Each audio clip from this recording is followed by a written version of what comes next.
I don't wanna play no games. No, I don't wanna play no games. No, I don't wanna hear your promises. You do you and I'll do me. That's just the way it is. Boom. Biddly bar. Take your hoodie down, bro. You're not a gangster, yo.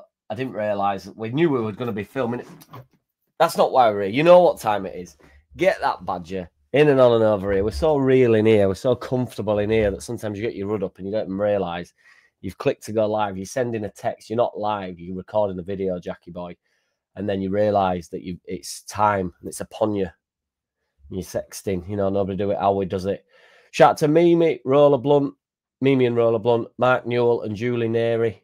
Mark Newell and Julie Neri for the Super Chats yesterday in the live where we were talking about the announcements. I want to talk about Elland Road. I want to talk about yesterday's game. How is everybody feeling on this fine Sunday afternoon?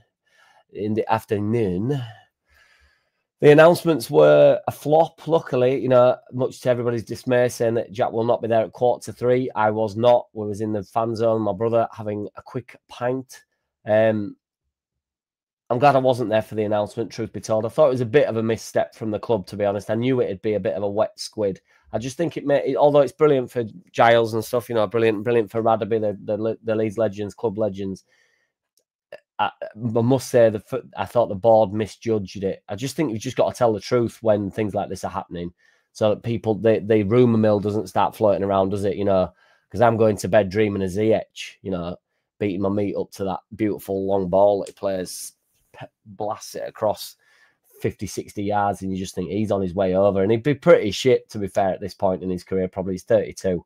But, you know, you just want anything, don't you? Just a little bit of excitement. And ultimately, people going in creating some sort of Hall of Fame scenario is not really the it's bread, in it. It's not the butter. It's a proud performance yesterday, though. I was delighted. Honestly, I can't tell you how high. Well, I can tell you because I tell you every time. But I rate Longstaff so highly. It's unbelievable. And if one more person tells me that he sliced it, and just because he's quite candid in his interviews, he's mint in his interviews, he's my best mate in here. I love him. But, you know, and he sort of says, well, I didn't know where it was going. He hasn't sliced it. You know, everybody said to him, oh, he sliced that. Like, no, he didn't. He's on the back. He's taking a back foot. He's taking on a step back. And he hasn't gone with all the power. Like I've told many a youth, many a child that's asked, you know, when you're striking a ball, take 20% off. You don't need to hit it full throttle. Just make a nice, good connection with it. Hit the ball as well as you can, and good things happen. Lampard, who I can't stand, can we? We can't stand Fat Frank. His advice is to aim for the goalkeeper whenever you strike him from the edge of the box. Now, we can all agree that Lampard scored plenty of goals. Well, he aims down the middle of the goal. You're never going to, you know, if you hit it perfectly clean and it goes straight into keeper's hands, you go, well, he struck it well.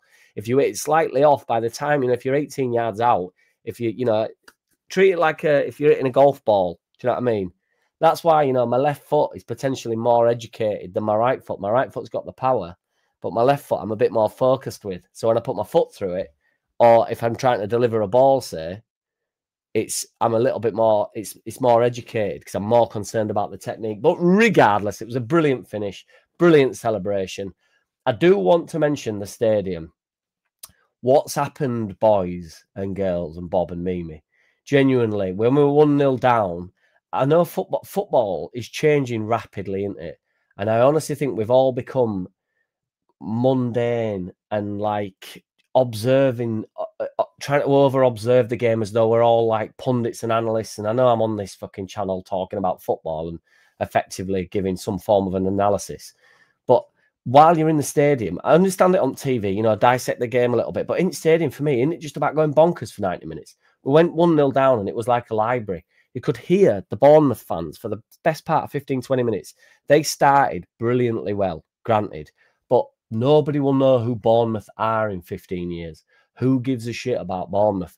Ultimately, I don't mind if Man City, a prior team like Man City that have dominated possession, you know, from a few years ago when they were elite, if they come and subdue you a little bit because you get 60 minutes in and it's, you know, you're 2-0 down and they're just keeping all that ball and you just think, well, there's, you know, unless we're just going to champ for no reason, because you do that when you're 5-0 down.